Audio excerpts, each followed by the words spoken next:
went out for lunch one day and Mandy said, you know, there's a problem with women entrepreneurs. They don't know how to promote themselves. And she said, I think I'm going to start a website that does just that. And I said, what a great idea. Count me in.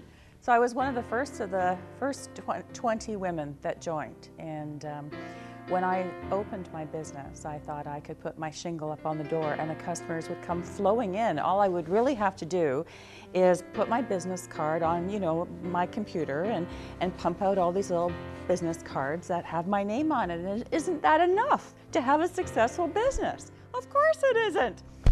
So what I learned is that I explained Roaring Women, or my alliance with Roaring Women, brought my business from infancy through to adolescence into adulthood. And would I have been able to get the skills that resulted in me tripling my business in 2 years? Probably, but it would have taken a lot of time and a lot of money. Not only that, but it's an ongoing networking meeting. So every month you're doing something different. You're promoting, you're connecting, you're educating with other women entrepreneurs. And a lot of these women have become my friends because, as you know, if you're self-employed, you are quite isolated. So it's a way to connect, and somebody always knows somebody else. So it's been a fabulous alliance, and luckily, when they started Roaring Women Radio, I was a guest on the show. And then as it turns out, Mandy asked me if I'd like to be the host, so I'm having a great time doing that, where I have the opportunity to bring women in and interview them and find out what they're doing with their businesses and how they're succeeding and the mistakes they made and the successes they have. And also chairman of the board of the Roaring Women Education Fund. And this is kind of a neat story, so I'm just going to share it because I love storytelling. We were doing our first dinner meeting, and we were going to donate some of the proceeds to one of the charities in the area. And one of the ladies piped up and said, why don't you start your own? I mean, you're all about education. And we looked at each other and we said, what a great idea. And that's how it was born.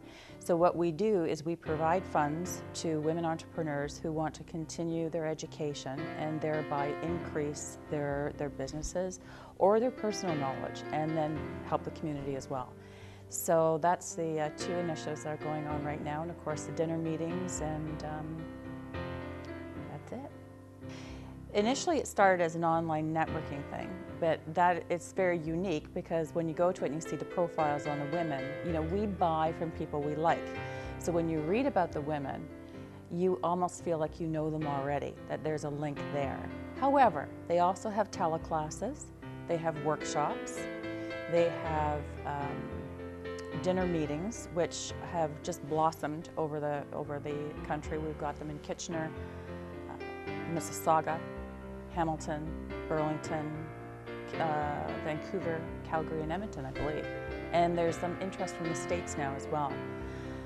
There's also business services. So let's say you want to, for example, myself, I'm writing a book. So I would like to get the book published. I can go to Roaring Women Publishing and they will publish my book. If I want information on how to write a news release and I'm stuck, I can go there and they can provide that service. So there's business services that are available.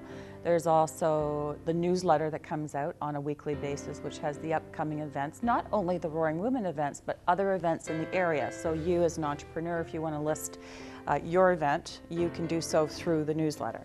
My favorite part of Roaring Women probably are the dinner meetings. I find them to be very, very informative. I always meet new people in business, and after every single dinner meeting, something positive has happened from that exchange. And they're fun. They're fun and they're really very productive. So that's my favorite part. And I would say the next favorite part is getting involved with the charity. Seeing women, I mean, we've given 2 bursaries out to 2 fabulous women, and just extending that act of kindness to people just sort of fills me up in many different ways. I really don't see any other networking association out there that is quite as unique as Roaring Women. If you want the visibility, I mean, they're getting something like between 600,000 hits a month, I think.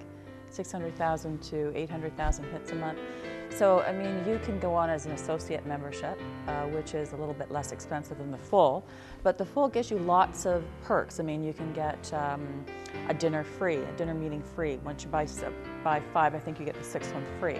And there's discounts going on all the time for the members. So And there's different ways that you can pay, so it's within everybody's means. And I think one of the hardest things that we encounter when we start in business is, where do we spend our networking dollars? There's so many different places to go, and you really have to just sort of find the one that fits you, find the one that fits your business. And so yes, I have no hesitation. As a matter of fact, I think I'm a walking billboard for Warren Women most of the time. I have no hesitation in recommending it, particularly to people who are just starting off.